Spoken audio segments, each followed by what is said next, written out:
This lesson is for Grade 5, Module 1, Lesson 3, and the objective in this lesson is to use exponents to name place value units and explain patterns in the placement of the decimal point.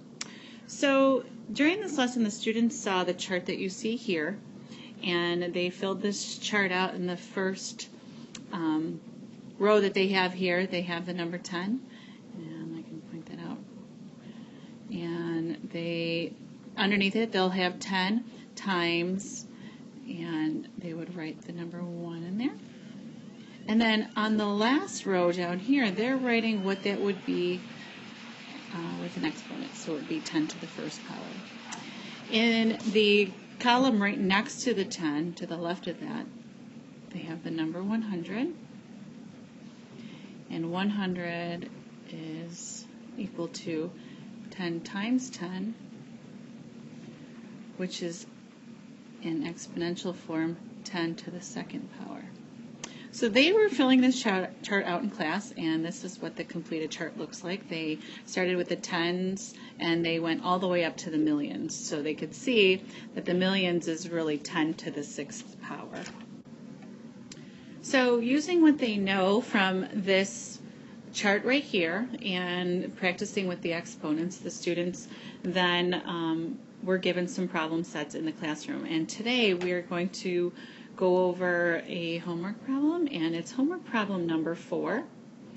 And in the homework problem it says, after a lesson on exponents, Tia went home and said to her mom, I learned that 10 to the fourth power is the same as 40,000. She had made a mistake in her thinking. Use words, numbers, or place value chart to help Tia correct her mistake. Okay, so using that chart, the students would be able to see that 10 to the fourth power is equal to, they can refer back to the chart if they needed to, 10 to the fourth power is 10,000. Okay. So the mistake that Tia made is she saw the 4 as the exponent and actually multiplied the 10,000 by 4. So that would be what her mistake was. So you can write that out.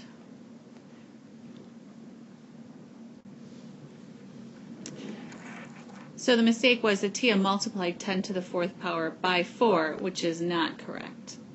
So that was number 4 from the homework. The next problem that we have is number 5.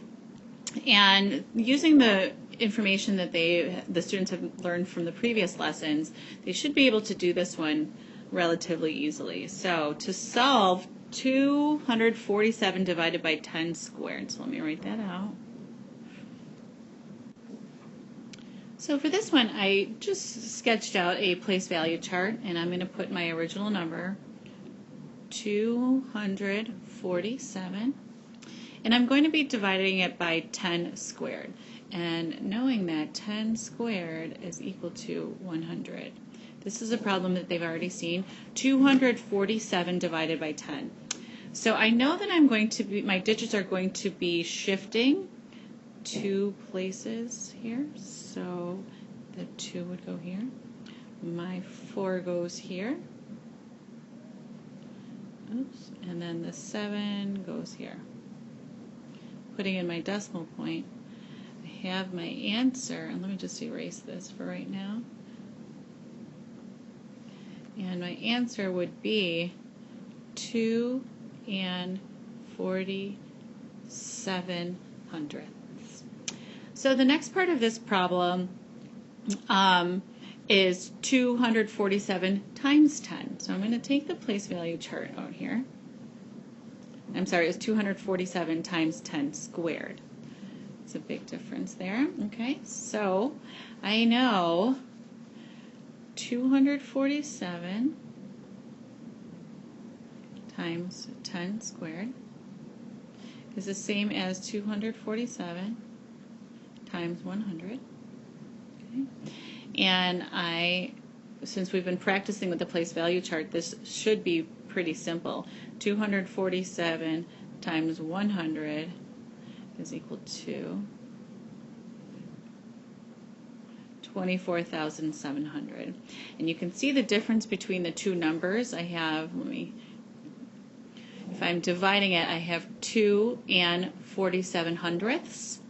And when I was multiplying, I have 24,700.